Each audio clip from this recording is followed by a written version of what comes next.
malam, Romo Aurel, Ibu, Bapak, saudara-saudara sekalian, deposan kerahim ilahi yang terkasih.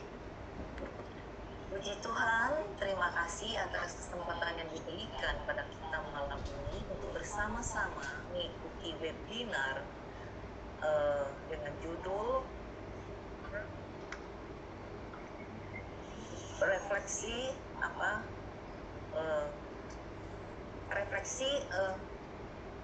kerahiman ilahi dari sudut pandang Alkitab yang akan dibawakan Romo Aurel.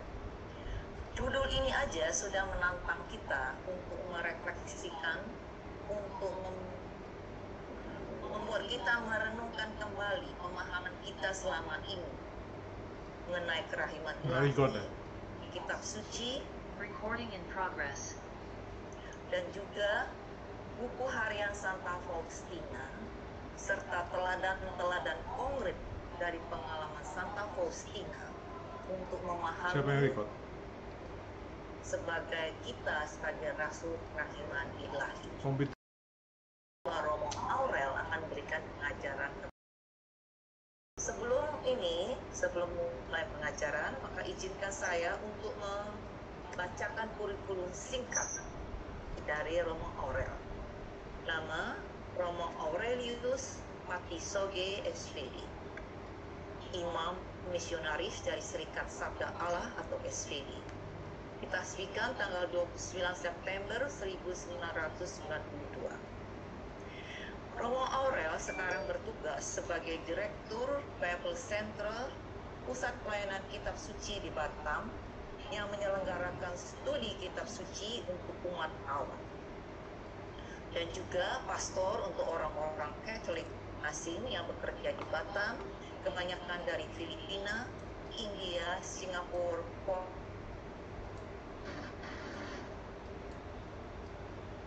Sebagai tambahan juga, sejak 2 bulan terakhir ini, Romo Aurel adalah moderator dan juga pembimbing rohani dari WhatsApp grup kami yang bernama Buku Harian Santa Faustina. Romo Aurel banyak sekali memberikan bimbingan, pendalaman, tema-tema Buku Harian Santa Faustina.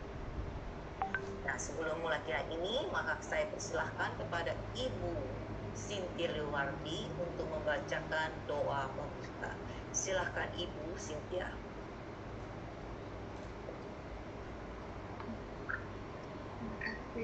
Mari kita bersatu dalam doa demi nama Bapa dan Putra dan Roh Kudus. Amin. Selamat malam Yesus, terima kasih Engkau sudah mengumpulkan kami semua di sini untuk mendengarkan apa yang Engkau ingin kami ketahui melalui wakilmu, Pastor Aurelius. Yesus yang baik, ajarilah kami melalui wakilmu, Pastor Aurelius, untuk semakin mengenal Engkau dengan lebih baik lagi. Engkau yang adalah tempat kerahiman, tidak ada satu jiwa pun yang tidak membutuhkan kerahiman. Oh Yesus, rangkulah kami semua dalam kerahiman yang tak terbatas dan jadikan kami sebagai milik-Mu yang berharga. Terima kasih Yesus yang baik. Selamat malam Bapa, malam ini kami semua berkumpul dalam nama Putramu Yesus Kristus untuk mendengarkan pengajaran yang akan disampaikan oleh anakmu Pastor Aurelius. Bapa yang baik, kami mohon berkatilah Pastor Aurelius dan kami semua yang ada di sini, supaya kami semakin memahami dan mempercayai kerahiman ilahi sebagai sumber keselamatan jiwa kami. Oh Bapa, curahkanlah belas kasih-Mu, berikanlah kami rahmat, pengampunan atas segala dosa dan kesalahan kami, supaya kami layak menjadi anak-anak-Mu terkasih. Terima kasih Bapa yang baik. Selamat malam Roh Kudus. Roh Kudus, pimpinlah acara pengajaran malam ini supaya dapat berjalan dengan baik.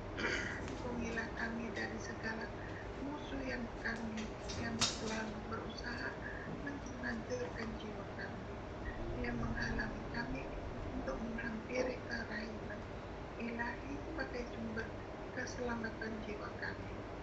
Kami serahkan segala sesuatunya dalam acara pengajaran malam ini ke dalam tangan-Mu. Terima kasih Roh Kudus yang baik, Bunda Maria, Tante Joseph, Tante Faustina, doakanlah kami. Amin. Demi nama Bapa, Putra, dan Roh Kudus. Amin. Terima kasih atas doanya yang indah Ibu Cynthia. Sekarang kita persilahkan Romo Aurel untuk memulai pengajarannya. Silakan dong. Baik, selamat malam teman-teman sekalian. Pertama, suara saya bisa didengar dengan jelas ya? Ya Romo, jelas Romo. Kalau saya hanya pakai mikrofon komputer, saya tidak mikrofon lain. Ya, cukup jelas Romo. Baik. Saya ucapkan terima kasih untuk grup belajar bersama buku harian Santa Faustina yang beberapa bulan lalu kita bentuk sebagai satu langkah untuk bersama-sama mendalami warisan kekayaan rohania yang dimiliki gereja ini. Pada waktu saya diminta untuk masuk dalam kelompok ini, saya memang mempunyai interest besar pada devosi kerahiman ilahi ini, lahir dari sebuah pergulatan pengalaman kerohanian, bahwa saya yakin dan percaya sungguh bahwa misi saya atau komunitas saya di Batam, yakni Bible Center, pusat studi kitab suci untuk umat awam, itu bertumbuh dan berkembang seperti yang ada sekarang. Itu salah satunya berkat kerahiman ilahi ini. Sedikit membuka rahasia mengapa saya menaruh perhatian besar pada kerahiman ilahi adalah pergulatan sekitar tahun 2013 ketika kami harus mengakhiri tugas di paroki dan uskup mempunyai rencana berbeda. Lalu kami tiba-tiba menemukan diri semacam satu krisis peranan di dalam misi di Batam, dan di dalam situasi krisis tersebut saya ada seseorang memperkenalkan devosi kerahiman ilahi yang sebetulnya saya sudah tahu agak lama, hanya saya tidak terlalu menaruh perhatian. Nah, tetapi di dalam mendoakan doa kerahiman, doa korokan, mendalami kekayaan rohania kerahiman ilahi ini, saya justru merasa kok hati itu damai, lalu mulai menemukan titik-titik terang di dalam ada apa dan rencana apa yang mau dibuat untuk misi Bible Center ini. Sehingga pada waktu itu saya berjanji kepada Tuhan, kalau seandainya Engkau menunjukkan jalan, tunjukkan saya jalan, dan saya berjanji bahwa Bible Center ini saya akan persembahkan kepada kalian yang lain. Itu janji saya pada waktu itu, dan terus terang itu memang tanda-tanda terangnya itu sangat kelihatan. Nah, sehingga pada waktu tahun kerahiman ilahi, kalau tidak saya tahun 15 ya, pada waktu Paus mengumumkan tahun kerahiman bertepatan dengan kanonisasi Santo Yohanes Paulus II dan Yohanes ke-23 di Batam. Pada hari kerahiman ilahi itu kami mentaktakan kerahiman ilahi, gambar kerahiman ilahi di dalam gereja, tepat di belakang mimbar Injil. Karena saya berkeyakinan bahwa firman Tuhan yang diwartakan dari tempat ini itu harus lahir dari kerahiman Tuhan. Jadi kalau seandainya sekarang kalian datang ke Bible Center Batam di Sukajadi, di situ kami menyelenggarakan misa hari Minggu dalam bahasa Inggris setiap hari Minggu. Misa hari yang juga ada, itu mungkin banyak liturgis yang kurang suka bahwa persis di belakang mimbar baca itu gambar besar kerahiman ilahi. Tapi itu sebetulnya adalah tanda syukur saya atas rahmat kerahiman ilahi yang saya alami. Nah, malam ini adalah seminar pertama bagi kelompok ini yang terbuka untuk siapa saja. Jadi untuk pertemuan Zoom ini kami tidak membatasi hanya pada anggota kelompok, grup studi buku harian, tetapi untuk siapa saja. Jadi siapapun yang mengikuti malam ini dan merasa bahwa ini bermanfaat, lalu mau menyebarkannya kepada teman-teman, itu tidak dilarang. Hanya kapasitas Zoom kita itu hanya sampai 100 orang, sementara malam ini kita sudah 58 orang, saya lihat di partisipannya sudah 58 orang. Nah, itu berarti bisa agak bertumbuh terus. Kita lihat apakah tanggapannya baik, kemudian nanti kita boleh menyelenggarakan live streaming melalui YouTube kalau dirasa perlu. Kehadiran saya malam ini di dalam kelompok ini terutama pertama tentu saja bersama mereka belajar. Mungkin para peserta melihat pendampingan saya di dalam kelompok ini selama 2 bulan terakhir. Sebetulnya apa yang saya buat adalah hanya memberi penjelasan atas hal-hal yang dirasa belum jelas. Karena saya yakin banyak dari peserta ini bukan orang baru di dalam hal devosi kerajaan ilahi. Banyak yang mungkin sudah belajar bersama kelompok-kelompok lain. Karena itu saya tidak mau terlalu banyak mengajar tentang catatan-catatan harian ini, karena saya percaya kebanyakan dari kalian adalah orang-orang yang sudah familiar dengan informasi tentang gerakan, bahkan mungkin aktivis dan promotor. Malam ini misalnya Ibu Cynthia dari Kanada. Selamat pagi Bu Cynthia, Kanada. Bukan malam tapi masih pagi. Ini adalah koordinator awam untuk ASEAN Apostolic Congress on Mercy Asia. Ya. Jadi sudah aktif bukan saja di lingkungan kita Indonesia, tapi menyebar pesantren semua. Demikian juga saya kenal sejumlah nama di dalam grup ini yang aktif terlibat di dalam devosi kerajaan ilahi. Karena itu saya tidak mau memperlakukan grup ini sebagai sebuah grup populer yang sama sekali baru di dalam hal devosi kerajaan ilahi. Kewajiban saya adalah membawa atau mendampingi grup ini dengan mengedepankan perspektif ajaran-ajaran iman yang ada di dalam kitab suci ataupun di dalam gereja kalau tidak perlu ketika kita membedah tema-tema dogmatik atau ajaran gereja tentang kerajaan ilahi. Nah, karena itu malam ini saya sengaja memberikan tema mengapa kita membutuhkan kerajaan ilahi. Baik, saya mau share screen supaya kita semua bisa mengikutinya. Nanti sepanjang waktu saya akan berbicara dengan melalui screen ini.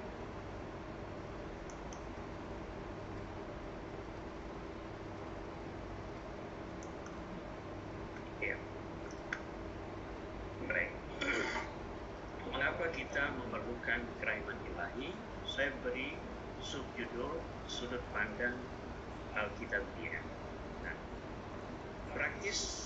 pasti banyak orang yang memandang ini sesuai dengan ekspertis saya. Sebetulnya saya bukan orang ahli kitab suci. Major saya atau keahlian saya itu ada pada bidang sosiologi.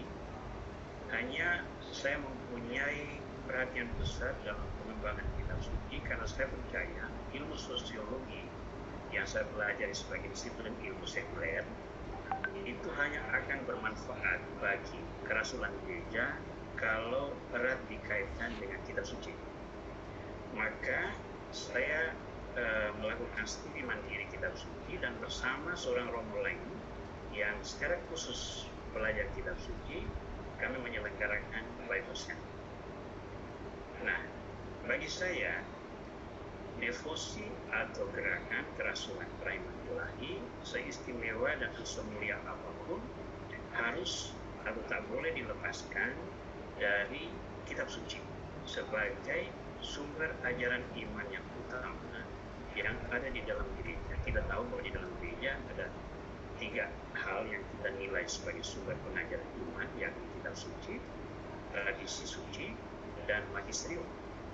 dan kitab suci ini menjadi perhatian kami di dalam menyelenggarakan pusat studi kitab suci di Batam ini. Nah, saya memberikan judul mengapa kita memerlukan rahmat ilahi sebagai sebuah penjabaran lanjut tentang situasi yang sekarang kita hadapi di dalam pandemik ini, yang oleh ASEAN Apostolic Congress on Mercy sempat diterjemahkan dalam novena menjelang hari kelahiran ilahi yang lalu dalam 9 kali pertemuan dengan judul Divine Mercy, Our Antidote in this Pandemic. Ya, jadi Divine Mercy sebagai penghiburan kita di dalam pandemik ini. Saya merasa itu, dan saya juga satu berbicara juga di dalam tema-tema tersebut, dan waktu itu saya dipercayakan untuk mendalami tema Trust and Mercy. Kalau ada yang mau melihat pengajaran saya tentang Trust and Mercy, nanti saya akan share linknya melalui PA Group yang bisa disebarkan ke berbagai tempat. Nah, dari situ saya menilai bahwa tema ini sangat relevan dan sangat menjawab di situasi kita masa kini. Maka malam ini pendekatan Alkitabiah pertama yang saya bawakan untuk kelompok ini, saya arahkan untuk menanggapi situasi pandemi ini. Mengapa kita memerlukan rahmat ilahi? Nah, langkah pertama yang perlu kita perhatikan adalah kita mulai dengan mengapa kita berada di sini. Sebagaimana saudara-saudara semua ketahui bahwa kita berada di sini bukan untuk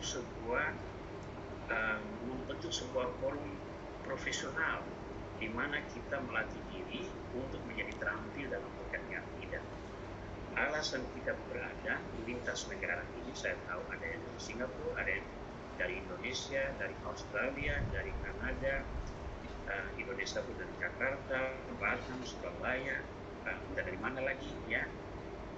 Itu semua kita dipersatukan melalui jejaring virtual ini untuk mendalami satu tema, yakni kekayaan rohani yang diwariskan Tuhan kepada kita melalui Santa Faustina.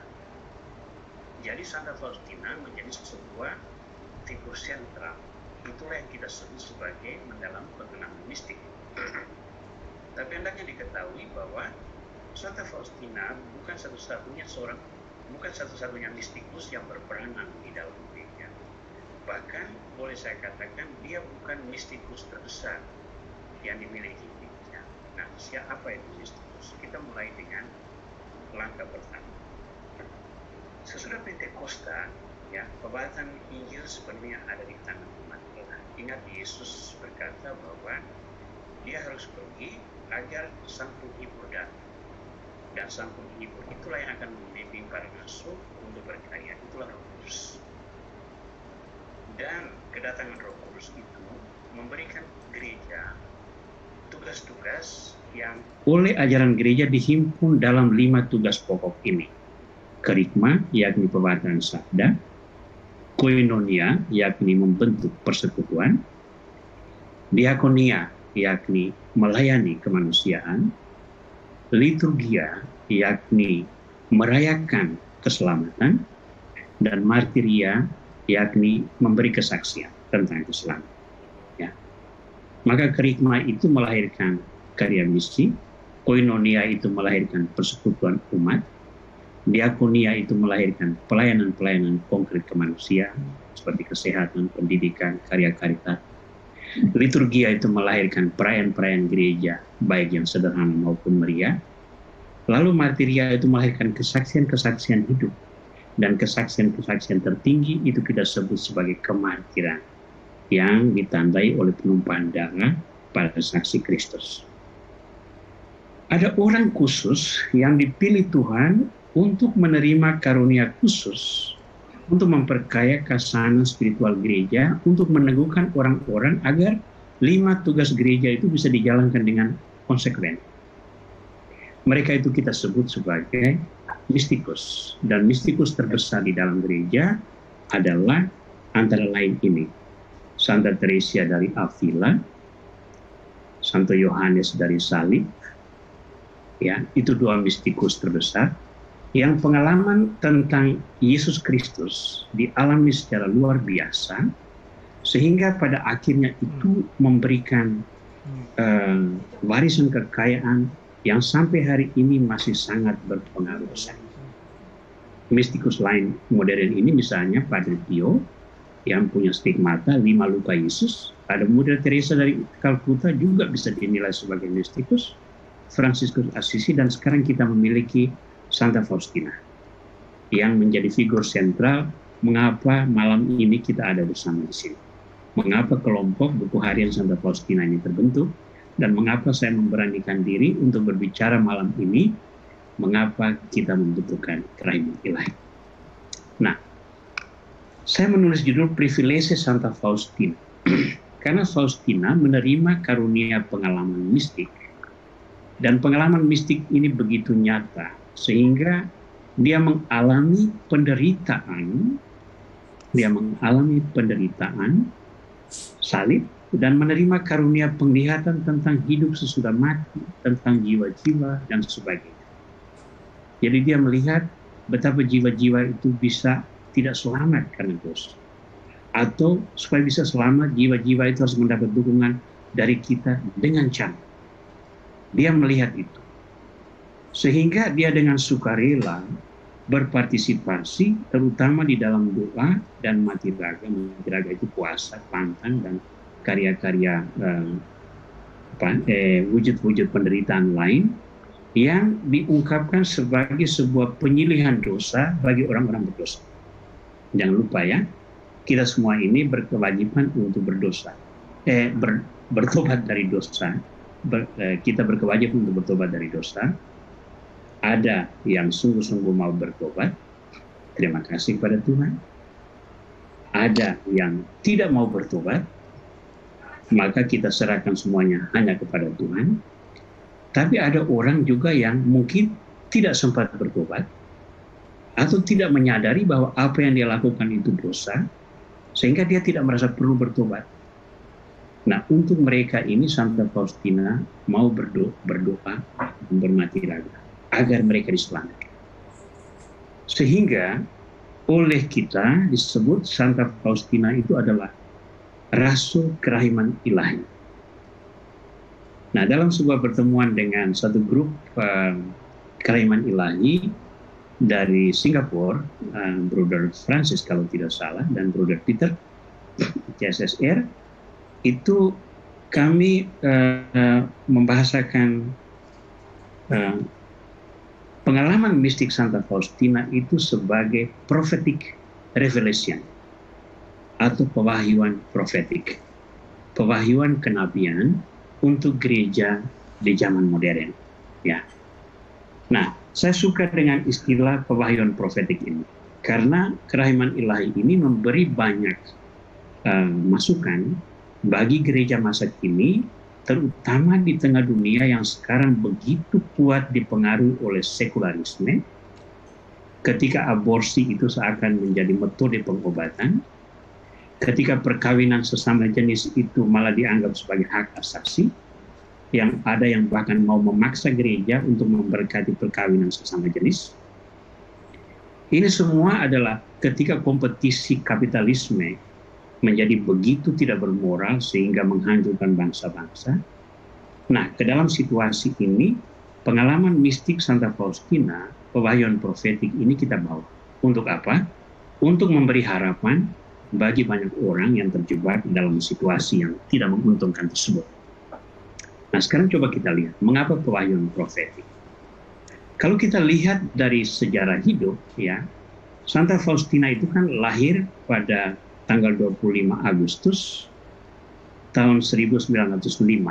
Jadi beberapa bulan depan itu kita merayakan hari kelahirannya, dan dia meninggal pada usia 33 tahun, seusia Yesus, itu pada tanggal 5 Oktober tahun 38. Dia hidup di awal abad 20 yang penuh dengan pergolakan politik. Ingat pada waktu itu baru Perang Dunia Pertama, Perang Dunia Kedua belum, Perang Dunia Pertama. Ateisme sebagai buah terkuat dari Renaissance mulai berpengaruh. Lalu ada gerakan-gerakan kemerdekaan bangsa-bangsa untuk membebaskan diri dari kolonialisme. Tapi sejalan dengan itu juga bertumbuhnya fasisme yang melahirkan nasisme di Jerman misalnya. Nah, ini situasi konteks sosial politik yang dialami oleh Santa Faustina. Sehingga pada waktu itu orang hidup dalam resesi, depresi, dan putus asa. Sehingga Santa Faustina didorong Tuhan untuk menulis catatan hariannya itu, dan kita tidak melihat, tidak menyadari bahwa betapa catatan harian Santa Faustina pada saat itu sesungguhnya merupakan satu modal yang sangat baik untuk membawa harapan. Namun harapan ini menuntut perubahan hidup orang beriman. Melalui apa? Melalui pertobatan, melalui puasa dan mati raga, melalui amal kasih dan kebaikan.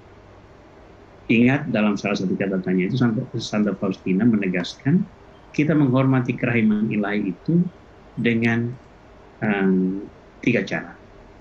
Melalui perkataan, melalui perbuatan, dan melalui karya. Melalui karya. Sehingga kita mewartakan kerahiman ilahi, kita menghayati kerahiman ilahi, kita melakukan kebaikan-kebaikan, karya-karya kerahiman ilahi, dan juga kita berdoa agar orang menghargai dan menghormati kerahiman ilahi. Supaya apa? Harapan itu membuat orang sadar bahwa Tuhan yang Maha Rahim itu tetap menyertai kita. Nah, saya merasa ini persiapan Tuhan yang sangat baik untuk membawa kita kepada tema kerahiman ilahi. Karena tidak lama sesudah itu, sesudah kematian Santa Faustina itu ada Perang Dunia Kedua, lalu dilanjutkan dengan bergeraknya Rusia sudah komunis, tetapi gerakan-gerakan komunisme itu merambah kemana-mana, termasuk juga di Indonesia pada tahun 65. Gerakan-gerakan sekular itu begitu kuat, sehingga bagi saya, penafsiran saya pribadi ya, ini belum bisa dikatakan sebagai ajaran resmi gereja. Penafsiran saya pribadi, ini Tuhan antara lain memberi kita amunisi, bahwa kamu akan berhadapan dengan begitu banyak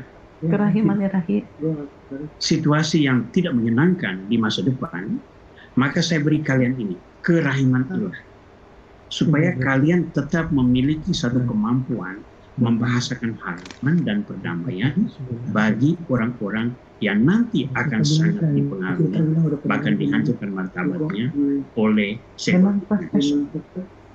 Jadi lihat betapa Tuhan punya penyelenggaraan yang begitu besar di dalam kerahiman ilahi. Winda yang bilang. Nah, sekarang saya ingin menghantar kita untuk sejenak melihat buku harian Santa Faustina. Singkat saja, sebelum kita masuk kepada inti bahasan kita. Buku harian Santa Faustina ini adalah catatan pengalaman mistik Santa Faustina. Ya, jadi sangat kontekstual. Ingat, Santa Faustina itu biarawati, maka dia berbicara dalam konteks hidupnya sebagai seorang biarawati. Andai kata dia bukan biarawati, barangkali akan lain lagi buku catatan hariannya, dan akan lain lagi tanggapan uskup atau imam yang membimbing. Tetapi kita bisa menimba kekayaan rohani dari situ dan menerapkannya dengan situasi dan jalan hidup masing-masing. Saya rasa bagus dalam diskusi di grup buku harian Santa Faustina beberapa waktu lalu itu, antara lain ditanya tentang ketaatan. Ketaatan Santa Faustina total kepada superior sebagai wujud ketaatan pada Allah itu apakah sama dengan ketaatan seorang istri pada suami atau ketaatan seorang bawahan kepada bos dan sebagainya. Nah, ini untuk saya itu bagus untuk di dalam. Istri dan suami barangkali masih bisa, karena itu ikatan sakramental. Tapi bos dengan bawahan itu jelas bukan sebuah ketaatan mutlak sebagaimana yang dijabarkan di dalam ketaatan Santa Faustina yang atas dasar kaul. Nah, yang saya mau tekankan adalah begini.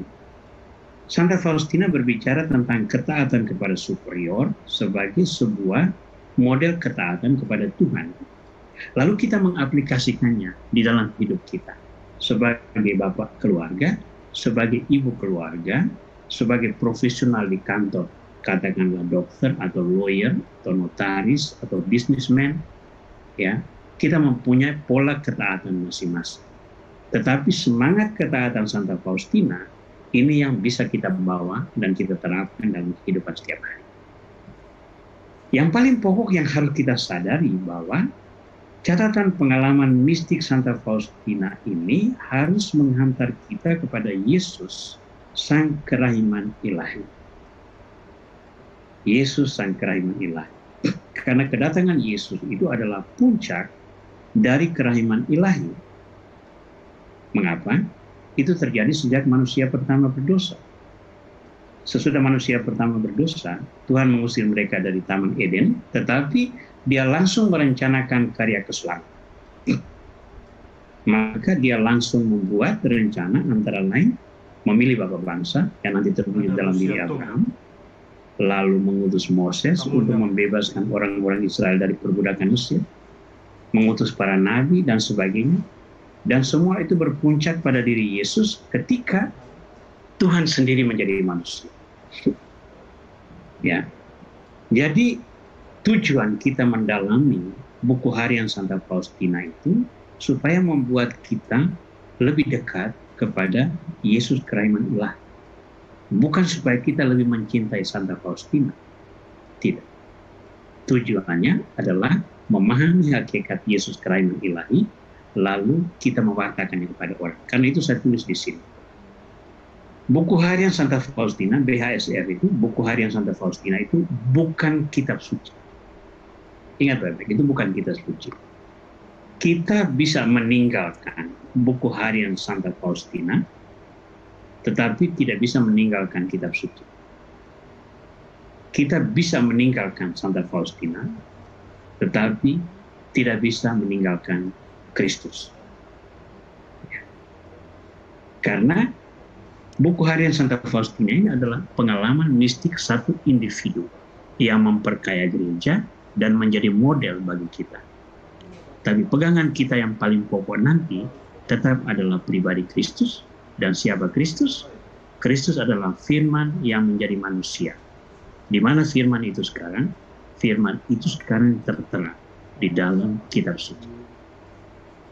Karena itu, muara dari semuanya ini harus ada pada mencintai Kristus secara lebih efektif. Nah, justru karena itu, maka malam ini saya berani untuk memulai. Sesudah 2 bulan bersama-sama, saya berani untuk memulai, untuk menyelipkan 1-2 dimensi dari Alkitabiah yang membantu kita untuk lebih mencintai Kristus dan menggerakkan kita untuk melihat bagaimana Santa Faustina sebagai orang pilihan Kristus memanfaatkan seluruh talenta yang ada pada dirinya untuk menghantar kita agar lebih mencintai Kristus yang sudah terwahyu. Karena Santa Faustina tidak membawa sebuah ajaran yang lain. Dia merujuk pada Kristus yang wafat di salib, Kristus yang menderita di salib, Kristus yang bangkit, Kristus yang hadir di dalam sakramen, Kristus yang hadir di dalam para imam yang melayani umat, Kristus yang hadir di dalam orang-orang yang membutuhkan bantuan dan sebagainya. Maka malam ini sebagai langkah pertama dan menanggapi situasi pandemi kita, saya mengajak kita untuk masuk di dalam pendalaman Alkitabiah tentang kerahiman ilahi. Nah, sebagai ilustrasi dari pendalaman ini, kelompok ini, sebelum kita masuk pada kitab suci, saya ingin menggarisbawahi sebentar kelompok belajar buku harian kitab Santa Faustina. Kelompok ini menyadari bahwa kekayaan warisan rohani Santa Faustina itu ada. Lalu kelompok ini memungut mutiara-mutiara dari warisan itu untuk memperkuat kerohanian kita saat ini. Belajar buku harian Santa Faustina harus mendorong kita untuk lebih mengenal lebih dalam pribadi Kristus yang diwahyukan dalam kitab suci. Dan saya mengatakan bahwa masa pandemik ini menjadi blessing in disguise bagi kita, sehingga lahir kelompok belajar ini. Andai kata pandemik ini tidak ada misalnya, barangkali kita tidak berpikir banyak juga untuk membuat kelompok online seperti ini, supaya kita bersama-sama belajar kekayaan rohani Santa Faustina. Jadi walaupun ada kekhawatiran, kecemasan, dan penderitaan kita dari pandemik ini, tetap ada mutiara-mutiara rahmat yang bisa kita petik. Dari semua kemalangan selalu muncul tanda harapan. Nah, tanda harapan ini antara lain kita berhimpun bersama untuk mendalami buku harian Santa Faustina. Sehingga sejalan dengan tema ASEAN Apostolic Congress on Mercy, kerahiman ilahi menjadi sumber penghiburan dan harapan. Malam ini kita menjabarkannya dengan tema mengapa kita membutuhkan kerahiman ilahi. Nah, sebagai refleksi kita malam ini, bagi yang punya kitab suci, mohon membuka Injil Lukas bab 24 ayat 13 sampai 35. Ini adalah kerahiman ilahi di jalan ke Emmaus. Nanti saya jelaskan mengapa saya memilih bacaan Injil ini dan kira-kira apa relevansi dan aplikasinya bagi kehidupan kita dan devosi kita dalam kerahiman ilahi di tengah pandemik ini. Nah, saya persilakan Bu Felicia ya untuk membaca untuk kita Injil ini, dibacakan saja. Nanti saya akan scrolling teks di screen kita supaya setiap orang bisa mengikuti dari teks yang ada. Tidak harus membuka kitab sucinya sendiri. Kalau mau buka kitab suci boleh, kalau tidak ikuti dari screen yang ada. Ibu Felicia, saya persilakan untuk membaca teks ini. Terima kasih Romo. Saya bisa serahkan juga ke Ibu Cynthia karena Ibu Cynthia siap untuk membantu. Silakan Ibu Cynthia. Bacaan dari bab Lukas bab 24 ayat 13 sampai 35. Pada hari itu juga 2 orang dari murid-murid Yesus pergi ke sebuah kampung bernama Emmaus yang terletak kira-kira 7 mil jauhnya dari Yerusalem. Dan mereka bercakap-cakap tentang segala sesuatu yang telah terjadi. Ketika mereka sedang bercakap-cakap dan bertukar pikiran, datanglah Yesus sendiri mendekati mereka, lalu berjalan bersama-sama dengan mereka. Tetapi ada sesuatu yang menghalangi mata mereka, sehingga mereka tidak dapat mengenal Dia. Yesus berkata kepada mereka, "Apakah yang kamu percakapkan sementara kamu berjalan?" Maka berhentilah mereka dengan muka muram. Seorang dari mereka, namanya Kleopas, menjawabnya, "Adakah engkau satu-satunya orang asing di Yerusalem yang tidak tahu apa yang terjadi di situ pada hari-hari belakangan ini?" Katanya kepada mereka, "Apakah itu?" Jawab mereka, "Apa yang terjadi dengan Yesus orang Nazaret? Dia adalah seorang nabi yang berkuasa dalam pekerjaan dan perkataan di hadapan Allah dan di depan seluruh bangsa kami. Tetapi imam-imam kepala dan pemimpin kami telah menyerahkan Dia untuk dihukum mati dan mereka telah menyalibkannya. Padahal kami dahulu mengharapkan bahwa Dialah yang datang untuk membebaskan bangsa Israel. Tetapi sementara itu telah lewat 3 hari sejak semuanya itu terjadi. Tetapi beberapa perempuan dari kalangan kami telah mengejutkan kami. Pagi-pagi buta mereka telah pergi ke kubur dan tidak menemukan mayatnya. Lalu mereka datang dengan berita bahwa telah kelihatan kepada mereka malaikat-malaikat yang mengatakan bahwa Ia hidup. Dan beberapa teman kami telah pergi ke kubur itu dan mendapati bahwa memang benar yang dikatakan perempuan-perempuan itu, tetapi dia tidak mereka lihat. Lalu ia berkata kepada mereka, "Hai kamu orang bodoh, betapa lambatnya hatimu, sehingga kamu tidak percaya segala sesuatu yang telah dikatakan para nabi. Bukankah Mesias harus menderita semuanya itu untuk masuk ke dalam kemuliaannya?" Lalu ia menjelaskan kepada mereka apa yang tertulis tentang dia dalam seluruh kitab suci, mulai dari kitab-kitab Musa dan dari segala kitab nabi-nabi. Mereka mendekati kampung yang mereka tuju, lalu ia berbuat seolah-olah hendak meneruskan perjalanannya. Tetapi mereka sangat mendesaknya, katanya, "Tinggallah bersama-sama dengan kami, sebab hari telah menjelang malam, dan matahari hampir terbenam." Lalu masuklah ia untuk tinggal bersama-sama dengan mereka. Waktu ia duduk makan dengan mereka, ia mengambil roti, mengucap berkat, lalu memecah-mecahkannya dan memberikannya kepada mereka. Ketika itu terbukalah mata mereka, dan mereka pun mengenal dia, tetapi ia lenyap dari tengah-tengah mereka.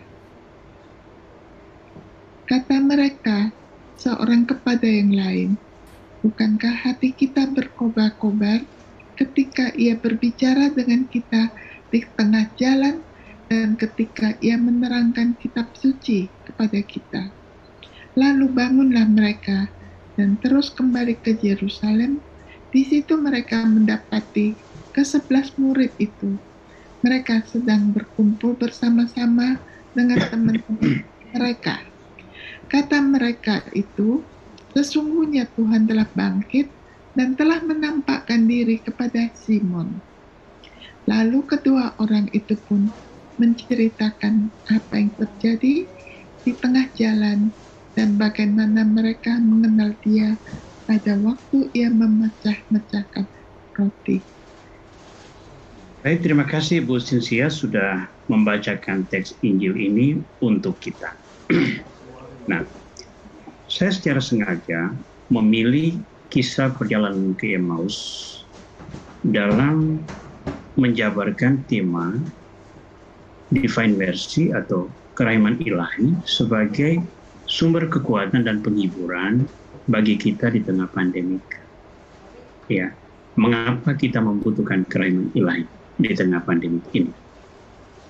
Karena ilustrasi Alkitabiah yang ditampilkan dalam pertemuan Yesus dengan dua murid di jalan Emmaus itu betul-betul membahasakan pengalaman konkret kita sebagai orang-orang yang praktis sekarang diobrak-abrik oleh pandemi ini. Dan kita melihat sendiri betapa orang-orang memanfaatkan pandemi ini untuk menggolkan ide-ide sosial, politik, ekonomi yang dia miliki di atas penderitaan orang.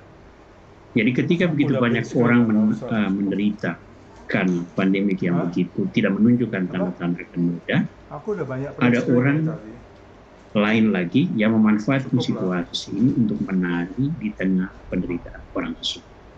Nah, apakah di tengah ini, di tengah situasi ini, kita sungguh membutuhkan kerahiman ilahi? Mari kita pertama-tama kita mendalami teks.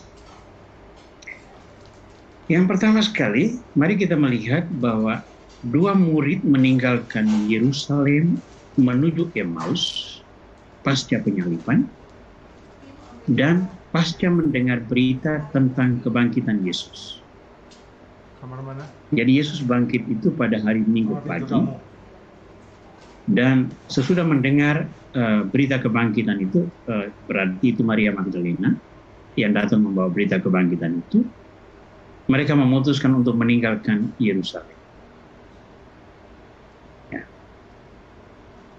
Pertanyaan kita, mengapa mereka tidak tinggal di Yerusalem? Bukankah sudah ada berita kebangkitan?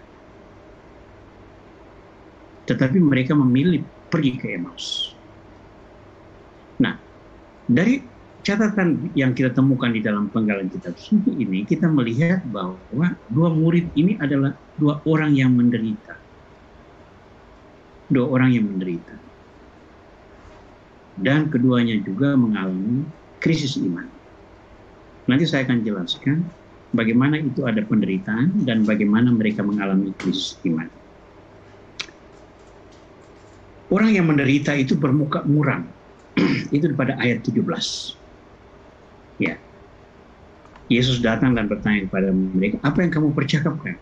Lalu berhentilah mereka dengan muka muram. Muram itu sudah menunjukkan penderitaan. Ya. Sehingga Kleopas berkata, apakah engkau satu-satunya orang asing di Yerusalem yang tidak tahu apa yang terjadi belakangan ini? Lalu Yesus berkata, apa yang terjadi? Nah, pertanyaan Yesus ini dijawab oleh kedua murid itu yang menggambarkan krisis iman. Mereka mengalami krisis iman ada dua faktor. Satu, mereka tidak sanggup menerima realitas salib yang menyakitkan. Bahwa Yesus itu kan diharapkan sebagai Mesias yang membebaskan orang-orang Israel. Tapi ternyata dia disalibkan. Dan salib itu adalah hukuman yang paling buruk bagi penjahat menurut gaya Romawi. Kalau hukuman orang Yahudi itu dilempari dengan batu sampai mati. Sehingga orang cepat mati. Tapi kalau disalibkan, itu orang dibiarkan mati perlahan-lahan, menderita perlahan-lahan, dan mati sebagai orang yang sangat direndahkan martabatnya. Kalau disalibkan, orang selalu disalibkan telanjang. Dan itu mereka tidak bisa terima. Bahwa Yesus guru yang penuh karisma, yang sanggup mengajar dengan baik dan melakukan banyak mujizat, itu harus mati disalib. Iman kedua murid ini tidak sanggup menerima. Tetapi ternyata mereka juga tidak sanggup menerima warta gembira tentang kebangkitan. Ya, bahwa mereka tidak menerima salib, oke. Tetapi mereka juga ternyata tidak bisa menerima berita tentang kebangkitan. Maka saya tulis di sini, salib itu too painful, kebangkitan too good to be true. Dan itu dua-dua tidak bisa diterima oleh orang-orang ini. Sehingga mereka mengalami krisis iman sungguh. Satu sisi mereka tidak bisa menerima salib, sisi lain mereka juga tidak bisa menerima kebangkitan. Tapi bagusnya mereka butuh teman untuk berjalan bersama-sama. Maka di dalam perjalanan inilah sesungguhnya mereka mengalami wujud konkret kerahiman ilahi. Tuhan yang campur tangan. Nah, jalan bersama. Kita mulai dengan yang pertama, yakni jalan bersama. Kedua murid ini berjalan meninggalkan Yerusalem ke Emmaus bersama-sama. Dan dalam perjalanan itu mereka bercakap tidak ada yang lain selain tentang Yesus. Walaupun dengan nada kecewa, dengan nada kesedihan, dengan nada keraguan. Bagaimana kebangkitan itu mungkin? Tapi secara tidak sadar mereka membentuk apa yang diajarkan Yesus dalam Matius bab 18 ayat 20. Di mana 2 atau 3 orang berkumpul dalam namaku, aku berada di tengah-tengah mereka. Nah, dua murid ini membentuk persekutuan yang terdiri dari 2 orang dan sentral pembicaraan mereka adalah Yesus Kristus. Walaupun dalam nada kepahitan dan kekecewaan. Dan sesuai dengan janjinya, di mana 2 atau 3 orang berkumpul dalam namaku, di situ aku berada di tengah-tengah mereka, maka Yesus datang secara konkret di dalam persekutuan 2 orang ini dalam perjalanan ke Emmaus. Yesus sang kerahiman campur tangan untuk menyelamatkan situasi. Mereka sudah diberi karunia iman. Mereka sudah hidup bersama-sama dengan para murid yang lain. Mereka sudah menyaksikan pengajaran Yesus yang penuh karisma dan perbuatan-perbuatan mujizatnya yang luar biasa. Iman ini terlalu berharga untuk dihancurkan oleh penderitaan dan kekecewaan. Karena itu, Yesus campur tangan untuk mewujudkan kerahiman Tuhan. Cara campur tangannya apa? Nomor 1, mengajarkan kembali isi kitab suci. ayat 25 sampai 27 itu kita menemukan dengan jelas Yesus mengajarkan kitab suci. Lalu ia berkata kepada mereka, "Hai kamu orang bodoh, betapa lambannya hatimu sehingga kamu tidak percaya segala sesuatu yang telah dikatakan para nabi. Bukankah Mesias harus menderita semuanya untuk masuk ke dalam kemuliaannya?" Lalu dia menjelaskan kepada mereka apa yang tertulis tentang dia dalam seluruh kitab suci, mulai dari kitab-kitab Musa dan segala kitab nabi. Nah, itu langkah pertama yang dilakukan Yesus, yakni mengajarkan mereka kembali seluruh isi kitab suci. Yang kedua yang dilakukan Yesus adalah memecahkan roti. Itu ada di dalam ayat 30. Dalam kisah tadi kan kita menemukan cerita begini. Mereka sudah mendekati kota dan sudah hari menjelang malam. Yesus berpura-pura akan berjalan terus. Dan mereka berkata, "Tinggallah bersama kami." Mereka mendesak Yesus untuk tinggal bersama mereka.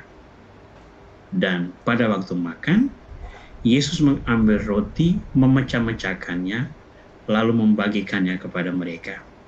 Pada waktu itu, mata mereka terbuka, lalu mereka mengenali bahwa itu adalah Yesus. Nah, sekarang kita melihat bagaimana wujud kerahiman itu. Kerahiman pertama adalah kerahiman pewartaan. Yesus mengajarkan kembali seluruh isi kitab suci. Pewartaan. Ingat apa yang diperintahkan Tuhan melalui Santa Faustina? 3 cara menghormati kerahiman itu. Nomor 1 adalah by words, melalui perkataan. Perkataan itu adalah pewartaan. Mengajarkan kembali kitab suci kepada orang-orang yang kehilangan harapan. Dan yang kedua, pemecahan roti. Itu adalah korban. Korban diri Kristus. Ketika dia mengadakan mujizat,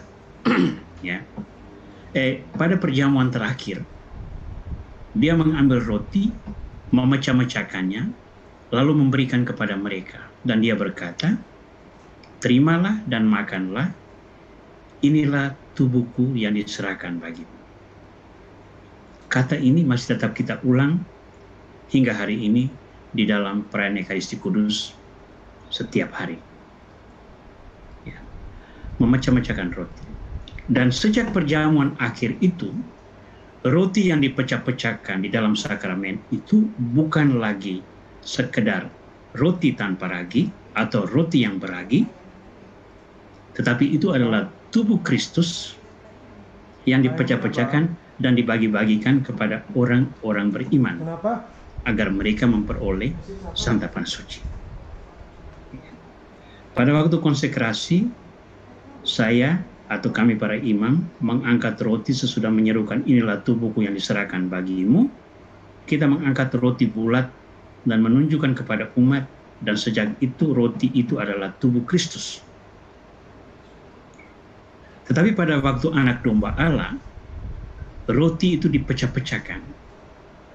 Yang dipecah-pecahkan di altar itu adalah tubuh Kristus, walaupun dalam rupa roti. Maka campur tangan Yesus Kristus ini, itu kita lihat dalam 2 dimensi. Pertama adalah dimensi sabda, yang kedua adalah dimensi kurban. Dua-duanya sama-sama menggambarkan kerahiman ilahi. Ya. Nah, dengan demikian, Yesus menghantar kedua murid ini untuk menemukan kembali jati dirinya. Mereka yang pergi dari Yerusalem sebagai orang yang menderita, orang yang kecewa, orang yang mengalami krisis iman, berkat santapan sabda dan sakramen, mereka dengan cepat memutuskan untuk kembali ke Yerusalem dan bertemu dengan 11 murid yang sedang berkumpul bersama teman-teman yang lain. Saya percaya pada saat itu ada juga Bunda Maria. Karena sesudah penyalipan, Bunda Maria tinggal bersama para rasul. Nah, dari situ kita melihat bahwa tindakan Yesus ini luar biasa konkret bagi kita dan sangat relevan untuk pewartaan kerahiman ilahi pada masa kini. Malam ini saya hanya berbicara tentang satu hal, yakni nasihat Santa Faustina yang selalu kita ulangi pada novena hari ke-9. Ya, novena hari ke-9.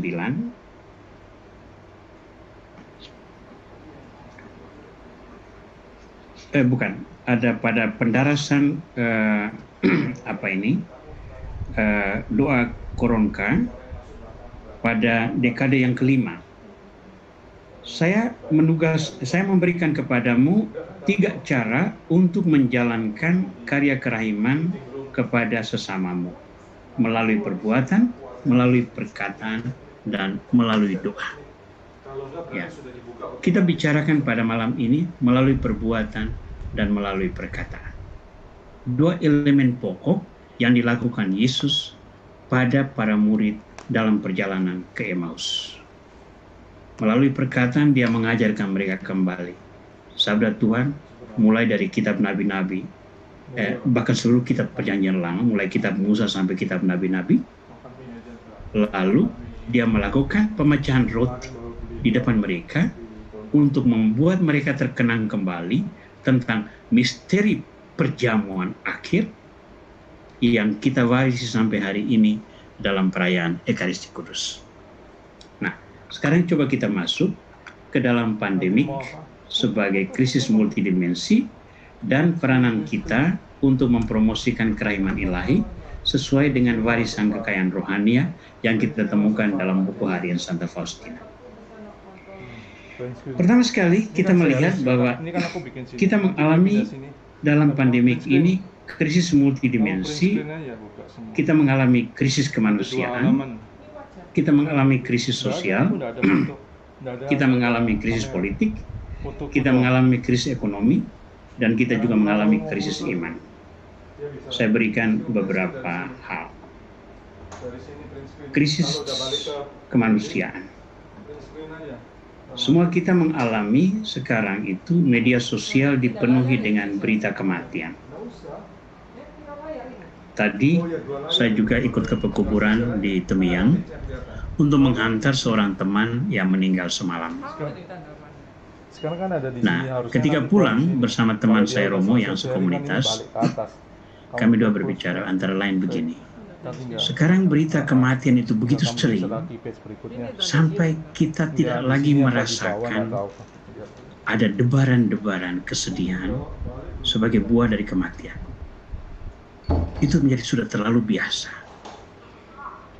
Martabat manusia itu menjadi begitu direndahkan atau disederhanakan, sehingga kematian yang biasanya merupakan saat-saat sedih tapi juga saat-saat mulia, itu seakan-akan menjadi sebuah kejadian biasa yang hari ini terjadi, besok juga akan terjadi lagi, dan seterusnya.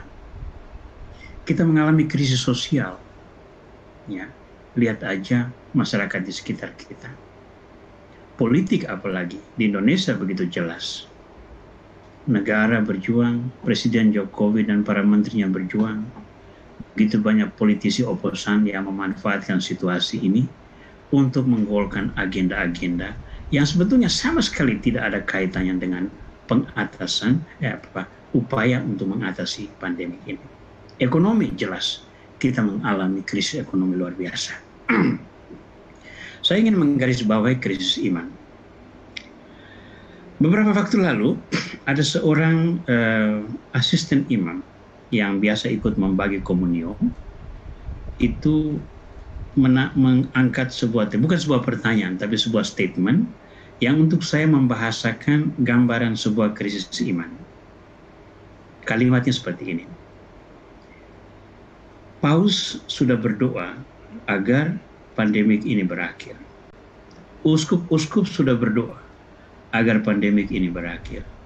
Romo-romo sudah berdoa agar pandemik ini berakhir. Biarawan-biarawati sudah berdoa agar pandemik ini berakhir. Kita semua sudah berdoa agar pandemik ini berakhir.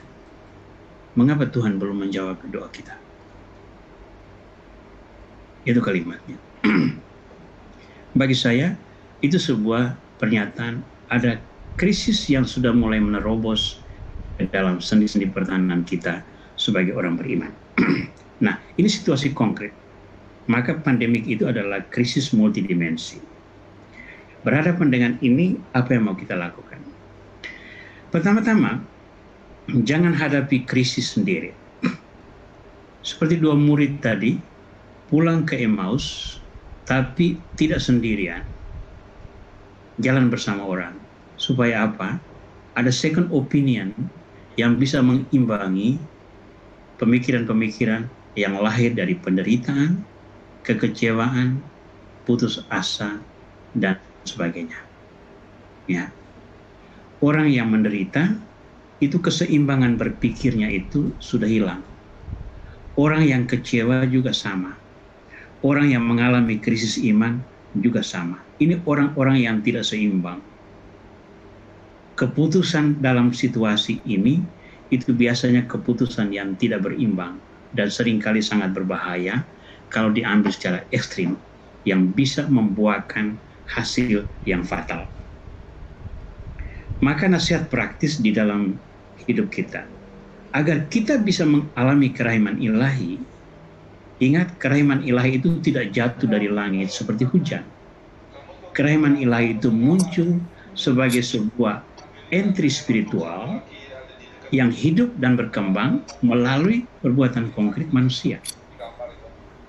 Maka di dalam berhadapan dengan krisis ini, pertama, jangan hadapi krisis seorang diri. Jangan malu untuk berbagi beban.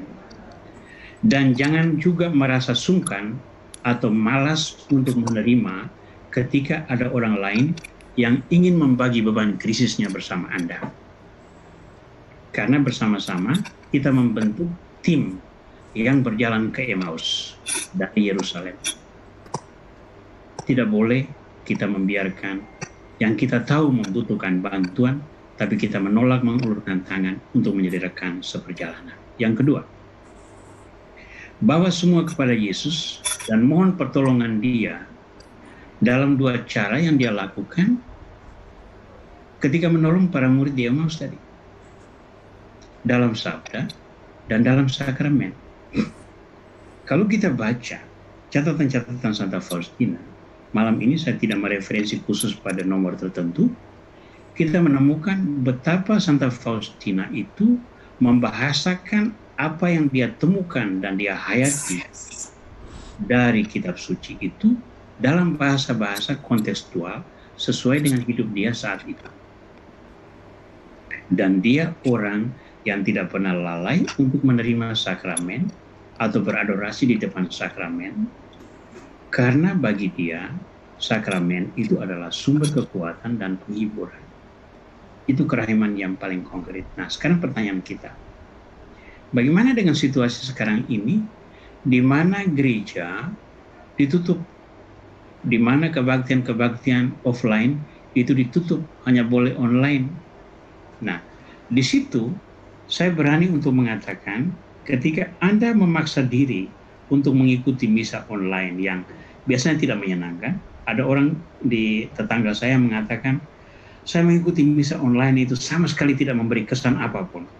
Tapi saya harus tetap mengikuti supaya hati saya itu selalu melekat pada Tuhan.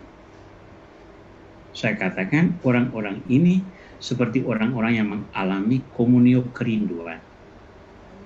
Mereka mengalami Tuhan yang hadir dalam kerinduan mereka. Itu ibarat seorang yang rindu untuk dibaptis tetapi tidak punya kesempatan. Santa Bibiana misalnya, itu adalah seorang santa yang dibaptis oleh darah martirnya sebelum dia sendiri menjadi orang Kristen. Dia sudah rindu menjadi pengikut Kristus, dia ingin dibaptis, tapi sebelum itu terjadi, dia sudah dibunuh duluan. Maka dia dianggap dibaptis oleh kerinduannya. Setiap orang yang rindu untuk menerima Tuhan dalam sabda dan sakramen, walaupun dibatasi oleh krisis karena pandemik ini, dia mengalami kehadiran Tuhan dalam dua dimensi ini, tetapi berwujud kerinduan. Bagaimana dengan orang-orang yang mengalami krisis tadi? Nah, disitulah peranan kita.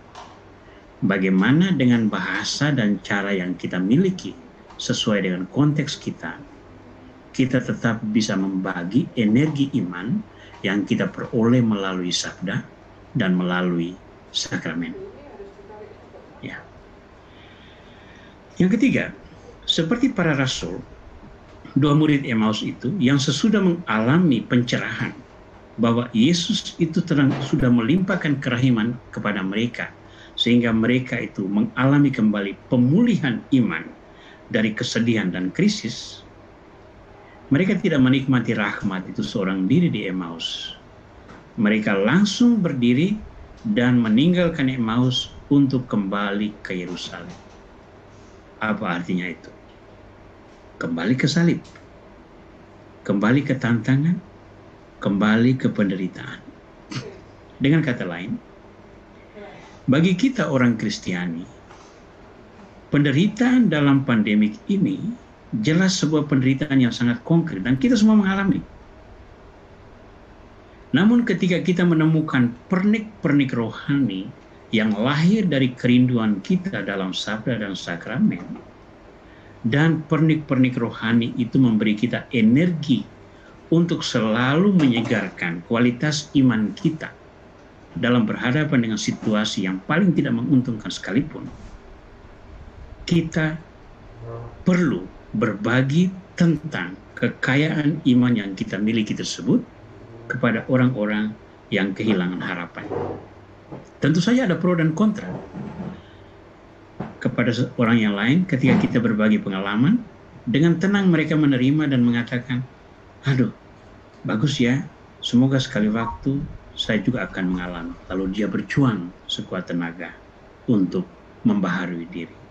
Yang lain mungkin dengan sinis, itu hanya omong saja, tetap tidak ada perubahan apa-apa. Tetap kita harus membagikan pengalaman iman. Dasar kita di mana? Benih yang ditaburkan Tuhan.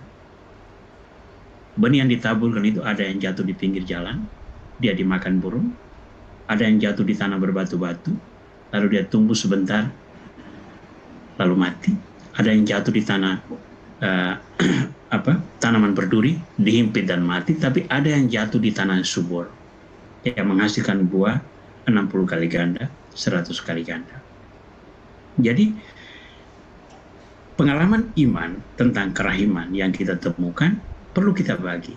Maka pada kesempatan ini saya secara khusus mau memberi apresiasi saya kepada beberapa anggota grup ini, Ibu Yulianti yang sering pengalaman imannya, yang dia menyebut diri sebagai little servant of divine mercy, ya.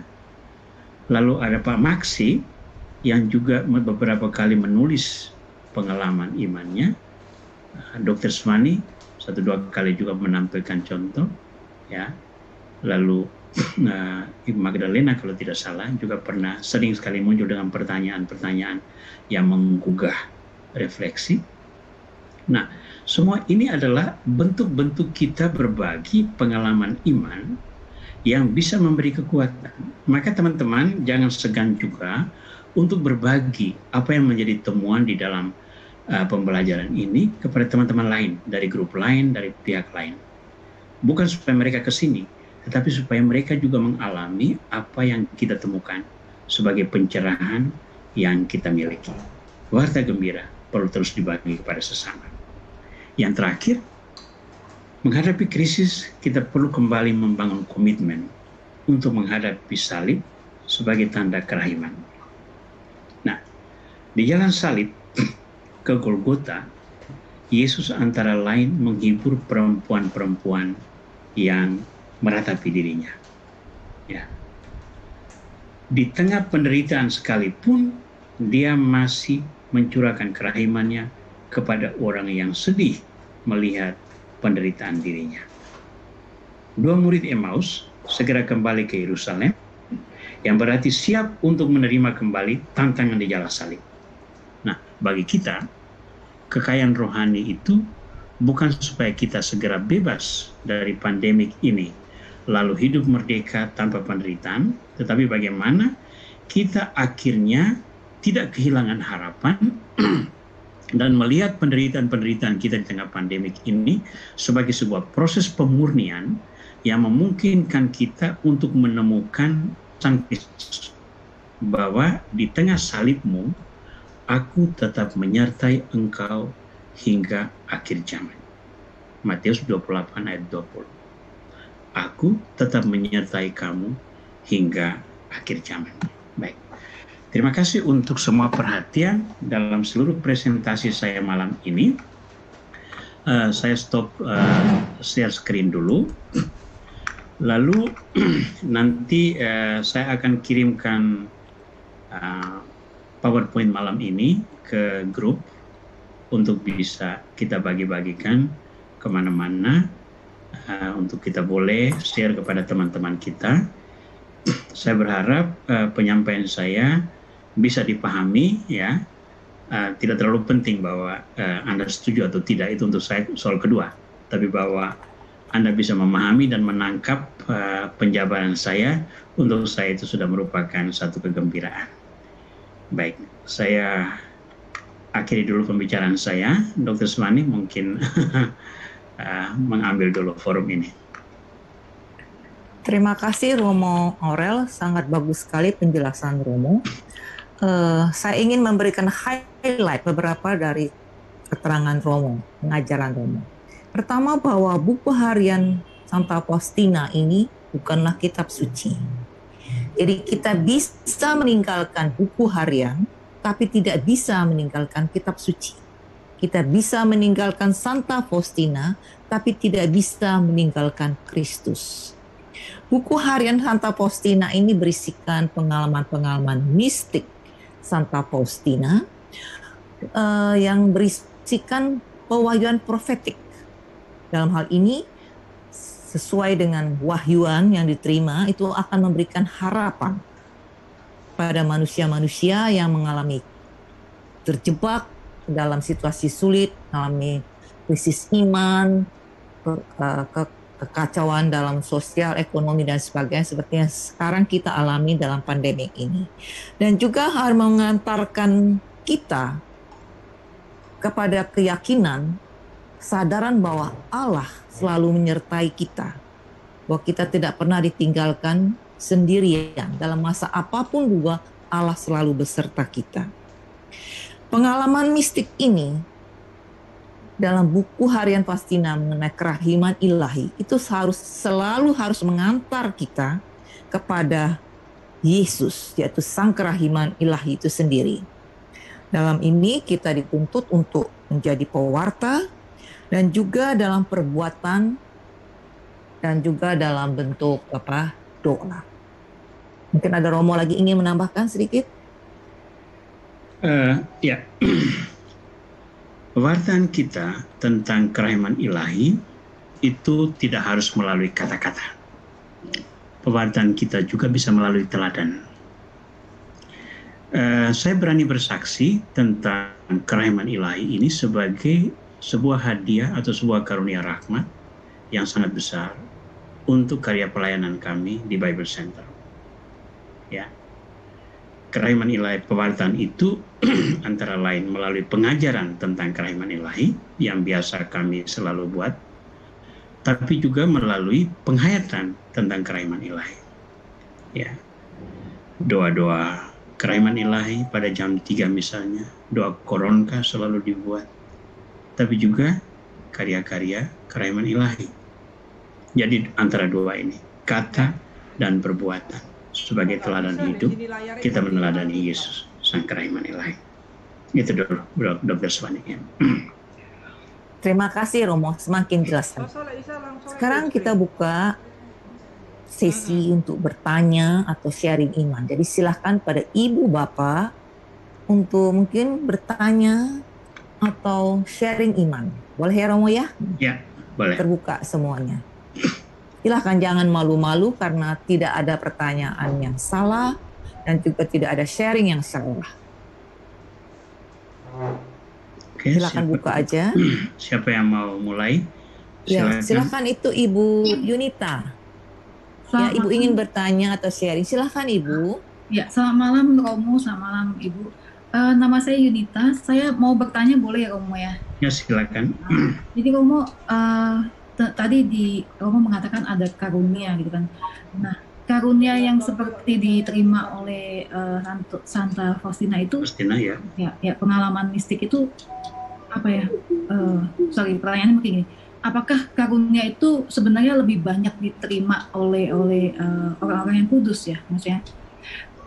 Kita sebagai orang awam, maksudnya yang mungkin belum mencapai kekudusan secara penuh kayak gitu, apakah kita bisa menerima karunia, maksudnya dalam pengertian karunia yang pengalaman mistik seperti ini. Kemudian yang kedua, tadi Romo menyebut tentang krisis iman. Nah, kira-kira apa yang kita harus maintain, yang kita harus pertahankan agar kita itu tidak jatuh ke dalam krisis iman? Kan seharusnya kita sebagai seorang Katolik kan kita harusnya iman kita bertumbuh dan terus bertambah kayak gitu, bukan naik turun. Nah, bagaimana kita menghadapi krisis iman itu sendiri? Kemudian tadi kan kita membahas kitab tentang perjalanan ke Emmaus. Nah, bagaimana ketika kita dalam pelayanan, misalnya dalam komunitas, kita maksudnya berkumpul bersama orang-orang atau pelayan Tuhan sama pelayan Tuhan yang mungkin tidak mau diajak untuk berjalan bersama menuju ke Emmaus itu. Ya, begitu Romo. Terima kasih. Baik, Dr. Svani, saya langsung ya. Ya Romo, silahkan Romo. Yang pertama sekali adalah saya mulai dengan yang terakhir ya. Bagaimana dengan orang yang tidak mau diajak berjalan bersama? Jangan maksa orang berjalan bersama. Harus lahir dari sebuah keputusan bebas. Ya. Tuhan menciptakan manusia dengan kehendak bebas. Sehingga ketika manusia pertama berdosa, itu Tuhan tidak menutup kebebasan itu. Dia hanya menunjukkan kepada mereka bahwa konsekuensi dari penyalahgunaan kehendak bebas adalah kamu berdosa dan hidup di luar rahmat Tuhan. Nah, maka saya sangat tidak menyetujui ketika ada gerakan-gerakan atau upaya-upaya untuk memaksa orang untuk masuk ke dalam sebuah gerakan rohania sebagai perwujudan dari nilai Injil tersebut, bahwa kita perlu berjalan bersama-sama. Tapi kalau orang tidak mau berjalan bersama-sama, ya, itu jangan dipaksa. Karena di dalam Injil juga kita menemukan orang bisa mengalami rahmat ketika dia sendirian. Perempuan Samaria itu dia bertemu dengan Yesus itu pada waktu dia sendirian, pada waktu dia menghindari semua orang, itu dia bertemu Yesus.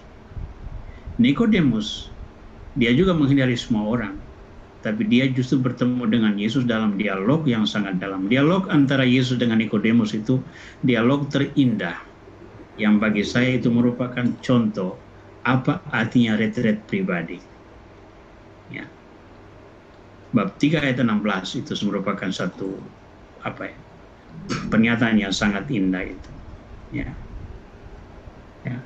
Begitu besar kasih Tuhan akan dunia, sehingga Ia mengutus putranya yang tunggal, agar setiap orang yang percaya tidak binasa, melainkan beroleh hidup yang kekal. Jadi, berjalanlah bersama orang yang mau berjalan dengan dirimu. Ya. Karena harus nyambung di sana. Fungsi jalan bersama itu bukan supaya satu memerintahkan yang lain, tetapi kita saling menopang satu sama lain. Ya, pada waktu Yesus mengutus murid-muridnya, dia mengutus mereka berdua-dua. Itu ada maksudnya, supaya ketika satu orang lagi mewartakan Injil, satu orang harus mengurus urusan yang lain-lain. Begitu juga sebaliknya. Jadi perjalanan berdua-dua itu perlu nyambung. Jadi kalau orang yang menolak, semoga Tuhan menunjukkan cara dia, bagaimana dia berjalan berdua-dua. Poin kedua adalah krisis iman. Poin pertama tadi apa, Yunita? Coba diulangi dulu poin pertama, saya lupa. Poin pertama tentang apakah pengalaman mistik itu karunia? Oh ya, pengalaman mistik. Baik, saya ingat ya. Pengalaman mistik itu adalah sebuah karunia. Ya. Dan karunia itu kepada siapa itu bergantung Tuhan. Tuhan memilih untuk memberi karunia kepada orang pilihannya, dan itu privilege Tuhan untuk memilih. Ya. Nah, satu hal yang penting di dalam Injil sendiri dikatakan begini. Ketika orang ahli Taurat bertanya kepada Yesus tentang orang yang mau menikah itu, Yesus berkata begini, ada orang yang menikah, ada orang yang dibuat untuk tidak menikah, ada orang yang tidak bisa menikah karena terlahir demikian, ada orang yang menikah karena dibuat untuk tidak bisa menikah, tapi ada orang yang memilih tidak menikah demi kerajaan Allah. Tapi itu hanya mungkin untuk orang-orang yang diberi karunia. Diberi karunia. Nah, ini paradigma yang sama itu berlaku di sini. Pengalaman mistik itu hanya diberi kepada orang-orang yang Tuhan mau memberikannya sebagai karunia. Karena itu kalau seandainya kita yang tidak dipilih Tuhan untuk mendapat pengalaman mistik, engkau boleh jungkir balik sampai kapanpun, latihan rohani sebanyak apapun, nyogok Tuhan dengan doa rosario berlipat-lipat, pengalaman mistik itu tidak akan datang. Tapi apa yang bisa kita petik dari sini? Pengalaman mistik Santa Faustina atau Santa Teresa dari Avila, Santo Yohanes dari Salib, itu kan dibagikan. Atau Santa Teresa kecil, ya, itu kan pengalaman yang dicatat kemudian dibagikan. Nah, kita yang hidup masa kini, kita masuk ke dalam cara yang kita sebut sebagai kontemplasi. Contemplating the values that is written in this diary. Itu yang kita buat sekarang di dalam kelompok belajar buku harian Santa Faustina. Kita berkontemplasi tentang apa yang sudah tertulis, lalu mengangkat apa pesan Tuhan bagi kita melalui tulisan itu. Jadi, apakah pengalaman mistik ini banyak diberi kepada orang kudus? Ya memang, karena orang pilihan Tuhan itu kemudian menjadi orang kudus. Ingat Santo Agustinus, Santo pelindung saya antara lain, Aurelius Agustinus. Ya. Agustinus itu kan orang berdosa luar biasa, hidup moralnya jelek. Tapi dia dipilih Tuhan. Dan melalui kontemplasi tentang pilihan Tuhan itu, dia kemudian menjadi seorang pribadi yang luar biasa. Dia berkontemplasi tentang kehendak Tuhan dalam kemampuan intelektualnya yang begitu tinggi. Andai kata dia tidak berkontemplasi, dia akan tetap tenggelam di dalam pola hidupnya yang amoral tersebut. Jadi kita semua tidak usah bermimpi untuk menjadi mistikus. Tidak usah. Nah, kalau kita boleh memilih, kalau Tuhan pilih apa boleh buat. Rata-rata mistikus itu menderita luar biasa. Saya tidak mau deh jadi mistikus dengan menderita seperti itu. Ya. Tapi berkontemplasi tentang pengalaman para mistikus, itu saya sangat anjurkan untuk kita semua. Jadi, bacalah buku catatan harian Santa Faustina dengan persepsi ini. Saya membaca pengalaman Santa Faustina supaya saya bisa memetik sesuatu untuk hidup saya hari ini. Agar Yesus yang diungkapkan di dalam kitab suci, di dalam sakramen-sakramen itu semakin saya cintai. Dengan cara hidup yang diinspirasi oleh Santa Faustina. Itu tujuan kita ada di sini. Ya. Yang kedua tentang krisis iman. Nah, krisis iman ini apa yang kita harus pegang? Itu saya sengaja memilih surat pengalaman 2 murid Emmaus tadi itu. Krisis iman itu biasanya lahir dari kekecewaan. Ya. Orang tidak mengalami krisis iman karena mengalami berkat melimpah. Saya mengalami krisis iman karena kekecewaan terhadap Tuhan yang tidak berkarya, atau menurut saya tidak menunjukkan rahmatnya yang saya harapkan. Kekecewaan itu melahirkan krisis iman. Nah, saya memilih pengalaman 2 murid Emmaus ini sebagai contoh. Apa yang harus kita lakukan di dalam krisis iman? Nah, yang pertama, sebagai orang Katolik, krisis iman itu akan selalu terjadi. Jangan pernah berpikir bahwa tidak pernah terjadi dalam hidup. Walaupun kecil-kecil tetap ada. Karena itu, krisis itu melahirkan kekecewaan, tapi yang harus dilakukan yang pertama adalah jangan berpikir untuk meninggalkan Kristus. Jangan berpikir untuk meninggalkan Kristus. Kita kasih contoh sebagai hidup perkawinan. Perkawinan sebagai pasang suami istri, janji nikah di depan altar, agar Tuhan meneguhkan pasangan ini dalam suka dan duka, dalam untung dan malang sampai maut memisahkan. Yang terjadi kan tidak demikian. Begitu ada pertengkaran, lu jalan sendiri, aku jalan sendiri. Ya. Padahalnya Tuhan menghendaki agar dalam untung dan malang, dalam suka dan duka, orang tetap bersama-sama. Nah, kalau Kristus, gereja adalah mempelai Kristus, dan kita adalah, sebagai gereja adalah kita adalah mempelai Kristus, kewajiban kita di dalam krisis iman adalah tetap menanam dalam hati, walaupun sekarang saya kecewa, saya tidak berpikir sekalipun untuk meninggalkan Kristus.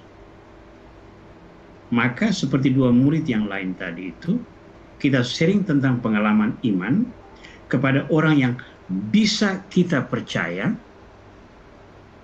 tentang krisis itu, yang berarti kita mengungkapkan kekecewaan kita kepada Tuhan tentang pengalaman pahit yang kita alami. Tetapi walaupun dengan nada kecewa, sedih, tetapi karena kita berbicara tentang Tuhan, maka di dalam benak kita itu selalu ada Tuhan. Walaupun dengan nada minor. Beberapa orang ex-iman lain yang kemudian memilih mengikuti Kristus, itu antara lain bersaksi bahwa iman itu bertumbuh justru dari kebencian dia kepada Kristus dan kepada orang-orang Kristiani. Kebencian kepada Kristus dan kepada orang Kristiani membuat dia tergerak untuk mendalami mengapa orang Kristiani demikian. Siapa Kristus itu? Dari kebencian lahirlah pembelajaran mengubah nurani. Dari seorang pelawan Kristus, dia menjadi seorang pengikut Kristus. Nah, paradigma yang sama bisa kita pakai di sini. Krisis ada, tetapi jangan berpikir untuk meninggalkan Kristus. Yang kedua, bicaralah tentang Kristus walaupun dalam nada kepahitan dan kekecewaan. Menangis sekalipun boleh.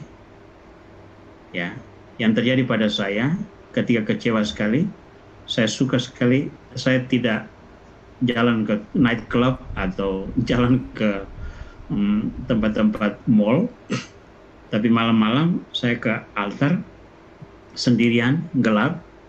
Jadi di sana saya boleh melepaskan segala kekecewaan, penderitaan, kesakitan, menangis atau apa semua di depan altar itu. Biar tidak ada yang lihat. Malu kan kalau ketahuan Romonya nangis sendirian. Mungkin disangka gila. Ya. Nah. Yang ketiga, kita sudah jangan meninggalkan Kristus. Yang kedua, berbicaralah tentang Kristus dengan orang yang bisa Anda percayai. Lalu yang ketiga, di dalam hati kecil, selalu siapkan hati Tuhan, sekarang saya kecewa dengan kamu. Semoga sekali waktu saya kembali mengalami kebaikan. Doa itu selalu diselipkan juga. Nah, ini pengalaman yang saya alami. Pengalaman yang saya lewati. Tidak harus berlaku konkret di dalam hidup Anda. Masing-masing orang akan mempunyai karunia dari Tuhan sendiri-sendiri. Setiap orang bisa beri kesaksian tentang ini.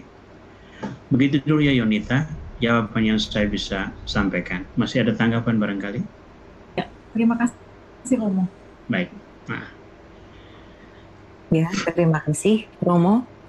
Jangan jadi mistikus ya Romo, lebih enak jadi Miss Universe ya, lebih bahagia Romo ya.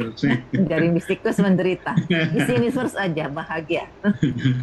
Oke, ada lagi mungkin ada pertanyaan, mungkin tinggal satu pertanyaan ya mungkin. Ya, kita cukup satu setengah jam ya, jangan terlalu lama dalam satu Zoom. Ya, Ibu, ada ingin bertanya? Ya, Ibu Anastasia ya. Iya, terima kasih Romo. Sebetulnya secara tidak langsung Romo sudah menjawab apa yang ingin saya tanyakan.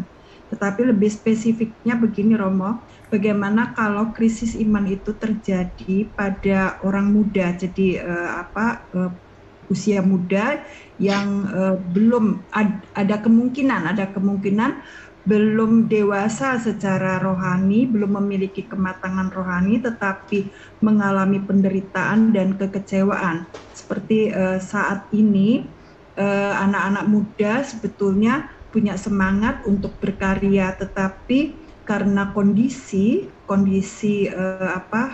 situasi yang tidak baik saat ini, mereka yang baru lulus studi gitu ya, mengalami kesulitan luar biasa di dalam mencari pekerjaan, dan ini membuat mereka benar-benar semacam merasa gagal, insecure gitu ya. Mereka sudah sekolah begitu sulit gitu ya, juga tidak memungkinkan juga untuk membuka suatu usaha di dalam kondisi yang demikian.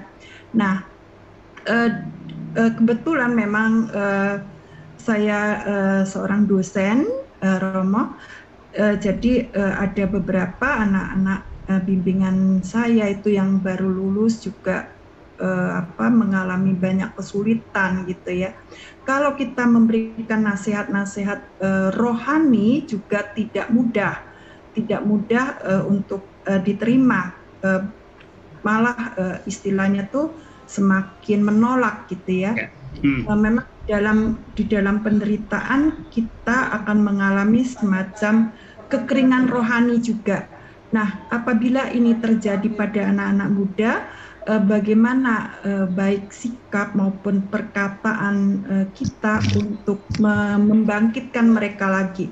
Kalau diminta untuk berdoa, untuk setia, ini menjadi bagi mereka itu agak sulit lah masuk ke ranah rohani, itu agak sulit. Itu aja Romo, terima kasih. Baik. Saya kok jadi teringat dengan satu dokumenter YouTube yang saya nonton beberapa waktu lalu, yaitu wawancara Kobusir dengan Mongol,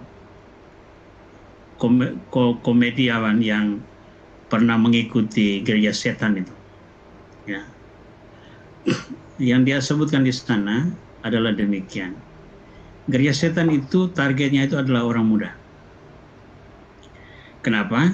Karena orang muda itu biasanya tidak mendapat tempat di dalam gereja-gereja. Yang melayani gereja itu orang-orang sudah mapan, dianggap sebagai teladan dan sebagainya. Orang muda yang berkarya sebagai orang muda dalam gereja itu kurang tempat. Karena itu target gereja setan adalah memberi tempat bagi orang muda untuk berkarya sehingga mereka merasa diterima dan nyaman di sana. Saya tidak katakan bahwa supaya mereka tidak kehilangan krisis iman bergabung dengan gereja setan, tidak. Tapi yang saya mau katakan adalah begini. Krisis iman pada level kaum muda itu terbentuk oleh berbagai problem. Ada lingkungan yang memang sangat tidak bagus, ada pendidikan yang mungkin memang tidak menempatkan nilai iman. Walaupun keluarga Katolik sekalipun, seringkali dalam pendidikan itu nilai iman itu mendapat tempat ekstra, bukan sebagai tempat yang menjiwai. Dia itu tambahan kalau masih ada waktu, bukan sebagai garam yang mengawetkan semua. Dalam bertahun-tahun dulu mendampingi mahasiswa sebagai pastor mahasiswa dan pengajar juga di Surabaya, saya menemukan bahwa krisis iman itu lebih banyak terjadi sebagai buah dari mengalami penolakan. Penolakan entah dari rumah, entah dari lingkungan bermain, entah dari rekan-rekan kerja atau bermacam-macam orang yang membuat dia tidak lagi merasa nyaman di satu sisi. Maka untuk bisa menolong kaum muda, nasihat, ayo, kalau kamu mengalami krisis, ayo mari kita berdoa. Itu jelas tidak akan jalan. Itu tidak akan ditanggapi, malah akan ada penolakan. Kewajiban komunitas Kristiani adalah yang pertama itu adalah welcome, menciptakan lingkungan yang menerima. Dan itu macam-macam cara. Tidak harus melalui persekutuan doa. Tidak harus melalui kata-kata kitab suci. Tidak harus melalui nasihat-nasihat Injil. Tetapi dengan cara-cara manusiawi yang bisa diterima. Ketika hati siap, baru kita boleh membawa masuk nilai-nilai iman. Ibarat seorang pecandu narkoba, untuk bisa healing pecandu narkoba, maaf kalau saya dari segi ilmu kedokteran saya salah, pecandu narkoba itu tidak bisa di-stopkan secara serentak, tapi akan dikurangi tahap demi tahap, sehingga pada akhirnya dia berhenti sama sekali.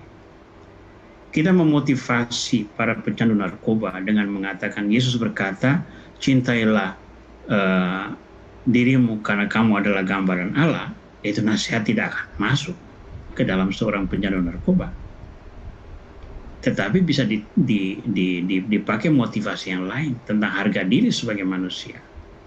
Dengan terapi-terapi dari segi kedokteran yang memungkinkan dia pelan-pelan mengalami perubahan. Nah, yang saya mau katakan adalah tanggung jawab komunitas kita untuk menciptakan lingkungan yang menerima kaum muda ini. Dan ini hal serius. Yang sayangnya dalam lingkungan gereja, bahkan keluarga sendiri, kita lebih sering menuntut orang muda untuk mengikuti tatanan nilai yang sudah dihayati oleh generasi tua, ketimbang memberikan orang muda kesempatan berkreasi sambil dipantau agar kreativitas itu tidak melenceng dari prinsip-prinsip moral atau iman yang diajarkan oleh gereja selama ini. Nah, jelas apa yang saya katakan ini tidak menjawabi apa yang ditanyakan Ibu Anastasia secara langsung. Ini terlalu kabur, masih absurd. Konkretnya, setiap orang harus memperhatikan apa yang dia buat di lingkungan dia untuk menerima kelompok muda ini. Memang ini problema tidak mudah, tetapi bukan tidak mungkin. Ada juga banyak pengalaman membahasakan bahwa orang muda yang diberi peluang untuk membahasakan, mengekspresikan dirinya, termasuk di dalam penghayatan iman, dia bukan tokoh destruktif, tetapi dia hanya orang yang ingin mengungkapkan imannya secara lain. Nah, cara yang berbeda ini bagi kita yang mapan di dalam tradisi ritus gereja Katolik, kita anggap sebagai gangguan. Dan itu gangguan itu yang seringkali lalu membuat kita menolak. Bertahun-tahun saya ikut melayani berbagai gereja lain yang bukan Katolik, membuat saya mulai menghargai apa artinya berliturgi dengan cara yang tidak konvensional. Waktu misa saya menuntut orang untuk mengikuti dengan cara hening, memadai dan sebagainya. Tapi saya tidak menolak lagi cara-cara berdoa yang bermacam-macam, termasuk dengan musik dan tarian yang sangat menjadi ciri khas di dalam gereja-gereja evangelis. Nah, keterbukaan terhadap ini harus tumbuh melalui proses. Nah, bagi kita barangkali ungkapan diri kaum muda perlu dihargai dari perspektif ini. Mereka bukan tokoh perusak tatanan iman gereja. Mereka hanya manusia yang ingin mengungkapkan cara beriman dengan cara berbeda, yang tidak sejalan dengan cara-cara mapan yang kita hayati selama ini. Mungkin itu saja yang bisa saya ungkapkan dulu, Ibu Anastasia ya. Bisa didiskusikan terus dalam berbagai kesempatan dengan orang-orang kepercayaan di lingkungan dekat. Pasti ada juga romo-romo yang ada di sekitar, mungkin ada juga.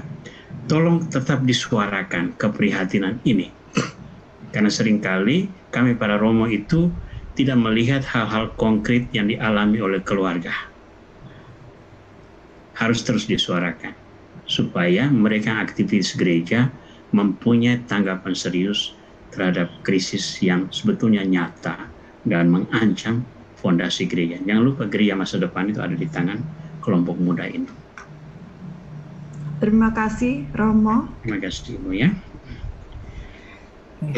Baik, Terima kasih Romo, terima kasih Bu Anastasia. Sebagai tambahan, Bu Anastasia ini adalah koordinator ketua dari ME untuk Palembang.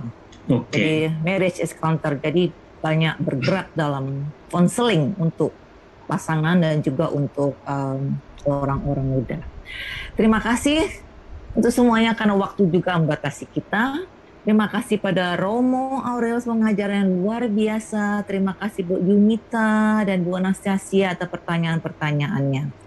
Dan sekarang kita akan menutup webinar ini dengan doa penutup dan juga sekalian kita mohon berkat penutup dari Romo Aurel. Mari kita berdoa. Dalam nama Bapa dan Putra dan Roh Kudus. Amin. Terima kasih Tuhan atas kesempatan berharga yang Kau berikan kepada kami. Terima kasih boleh berbagi pengalaman iman kami. Terima kasih bahwa boleh berada bersama di forum ini untuk mendalami kehendak-Mu. Semoga oleh penghayatan iman kami setiap hari, kami tetap berani untuk mewartakan kerahiman-Mu ke tengah hidup banyak orang dan membuka peluang agar mereka mengalami kerahiman itu, cinta-Mu sendiri, melalui perbuatan-perbuatan kami, melalui perkataan-perkataan kami, melalui doa-doa kami. Maka tumbuhkanlah keyakinan kami selalu dalam diri kami, agar kami terus menjadi rasul kerahiman-Mu, mengikuti langkah Santa Faustina dalam setiap kata dan perbuatan kami, dalam setiap tindakan nyata yang menyentuh kehidupan banyak orang. Jadikanlah kerahiman ilahi satu tanda harapan bagi banyak orang, dan biarlah kami menjadi rasul-rasul setia yang membawa pesan keselamatan bagi banyak orang ini. Yesus, Engkaulah andalanku. Yesus, Engkaulah andalanku. Yesus, Engkaulah andalanku. Kemuliaan kepada Bapa dan Putra dan Kudus, seperti pada permulaan, sekarang selalu, dan sepanjang segala abad. Amin. Tuhan bersamamu dan bersama rohmu. Semoga saudara-saudara sekalian diberkati oleh Tuhan yang Maha Kuasa, Bapa dan Putra dan Roh Kudus. Amin. Saya ucapkan terima kasih banyak untuk seluruh acara kita malam ini, dan semoga bermanfaat, dan silakan untuk boleh berbagi pengalaman-pengalaman ini kepada siapapun yang menurut kalian layak untuk diajak bersama dalam siara kerahiman Tuhan. Tuhan memberkati.